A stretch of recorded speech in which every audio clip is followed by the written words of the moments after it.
ሰላም ጤና ይስጥልኝ። ይህ በጉለሌ ክፍለ ከተማ ኮሙኒኬሽን ጽህፈት ቤት በየሳምንቱ እየተዘጋጀ የሚቀርብላችሁ ሳምንታዊ አበይት ዜናዎች ናቸው። ከዜናዎቹ ጋር እልፊዮስ በትረ ነኝ። አብራችሁን ቆዩ።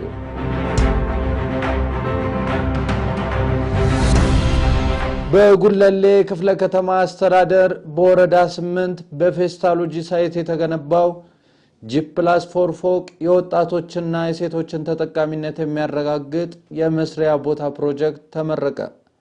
በፕሮጀክቱ ምረቃ ላይ በምክትል ከንቲባ ማዕረግ የአዲስ አበባ ከተማ ስራና ክህሎት ቢሮ ኃላፊ አቶ ሚሊዮን ማቴዎስ፣ የጉለሌ ክፍለ ከተማ ዋና ስራ አስፈጻሚ አቶ ወልዴ ወገሴ፣ የጉለሌ ክፍለ ከተማ የዲሞክራሲ ስራ ግንባታ ጽህፈት ቤት ኃላፊ አቶ ይከበር ስማቸው፣ የክፍለ ከተማው ምክትል ዋና ስራ አስፈጻሚና ስራና ክህሎት ጽህፈት ቤት ኃላፊ አቶ ሰለሞን ታደሰና ሌሎች የከተማና የክፍለ ከተማ የወረዳ አመራሮች እንዲሁም የፕሮጀክቱ ተጠቃሚዎች ተገኝተዋል።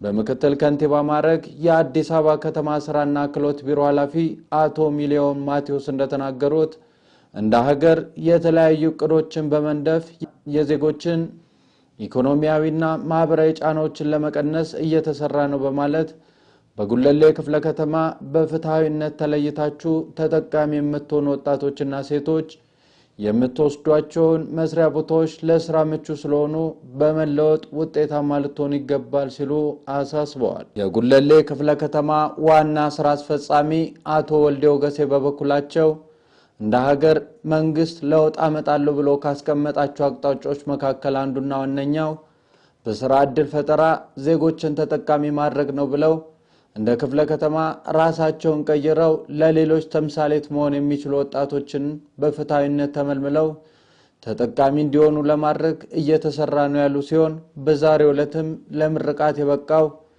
G+4 ፎቅ መስሪያ ቦታ የዚህ ማሳያ ነው ብለዋል። በቀጣይም ሰርቶ በመለወጥ የሚያምኑ ዜጎችን ወደ ስራ በማስገባት ተጠቃሚ ማድረግ ስራው ይቀጥላል ሲሉ ተናግረዋል።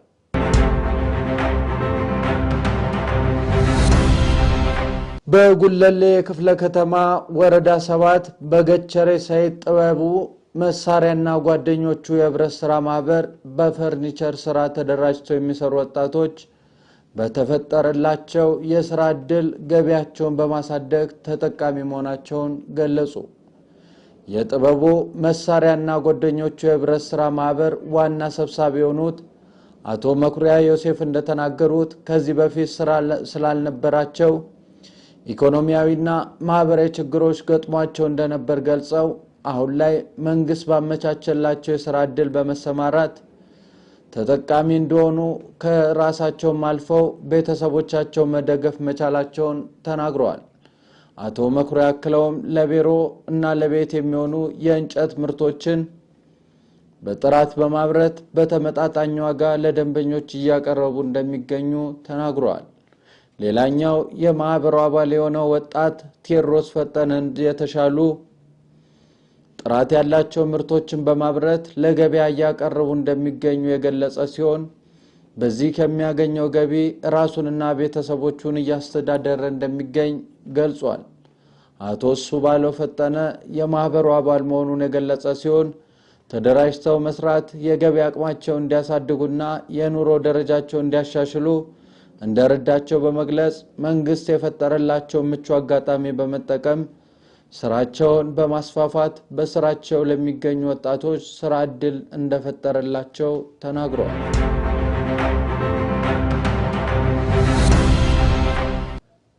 የጉለሌ ክፍለ ከተማ ሴቶች እግር ኳስ ክለብ በ2018 ዓ.ም ወደ ኢትዮጵያ ፕሪሚየር ሊግ እንዲገባ ያደረጉትን ዋንጫና ሜዳሊያ ለክፍለ ከተማው አስተዳደር አስረከበ። ቡድኑ የኢትዮጵያ እግር ኳስ ፌዴሬሽን ሴቶች ከፍተኛ ሊግ በስፖርታዊ ጨዋነት ያገኘውን ዋንጫና ሜዳሊያ ለአስተዳደሩ ርክብክብ አድርጓል። ክለቡ በከፍተኛ ሊጉ የ2018 የስፖርታዊ ጨዋነት ዋንጫ አሸናፊ ሲሆን 48 ነጥብ በመሰብሰብ ሁለተኛ ደረጃን ይዞ ማጠናቀቅ ችሏል። በ2018 የውድድር ዘመን የኢትዮጵያ ሴቶች ከፍተኛ ሊግ ተሳትፎን ያጠናቀቀው የጉለሌ ክፍለ ከተማ የሴቶች እግር ኳስ ቡድን የውድድር ዘመኑ የስፖርታዊ ጨዋነት ዋንጫ ባለቤት የብር ሜዳሊያ ተሸላሚ እንዲሁም ወደ ኢትዮጵያ ፕሪሚየር ሊግ ማደጉን የሚታወስ ነው። የጉለሌ ክፍለ ከተማ ዋና ስራ አስፈጻሚ አቶ ወልዴ ወገሴ እንደተናገሩት የጉለሌ የሴቶች የእግር ኳስ ቡድን በአጭር ጊዜ ውስጥ ውጤታማ በመሆን በአገራችን በታላቁ የኢትዮጵያ ፕሪሚየር ሊግ መቀላቀል በመቻሉ በክፍለ ከተማው አስተዳደር ስም የተሰማቸውን ደስታ ገልጸው የውጤት እንዲመጣ ላስተባበሩ የክፍለ ከተማና የወረዳ በየደረጃ የሚገኙ አመራሮች፣ የእግር ኳስ ቡድኑ አስተዳደር አባላት፣ ለተጫዋቾችና ለተለያዩ ባለድርሻ አካላት ምስጋና አቅርበዋል። የስኬት በክፍለ ከተማችን ለሚገኙ ሴት እግር ኳስ ተጫዋቾች አዲስ መነቃቃትን የሚፈጥርና ለተተኪዎች ትልቅ ተስፋ የሚሰጥ ነው ሲሉ ዋና ስራ አስፈጻሚው አክለው ገልጸዋል።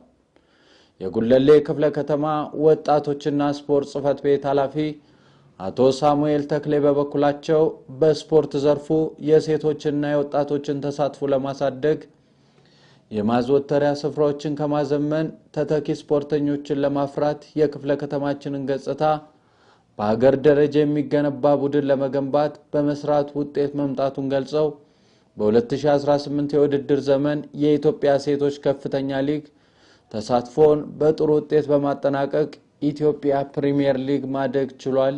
ለዚህም በቅንጅት በተከናወኑ ተግባራት መሆኑን ተናግረዋል። ክለቡን በማበረታታትና ድጋፍ በማድረግ ላከናወኑት ተግባራት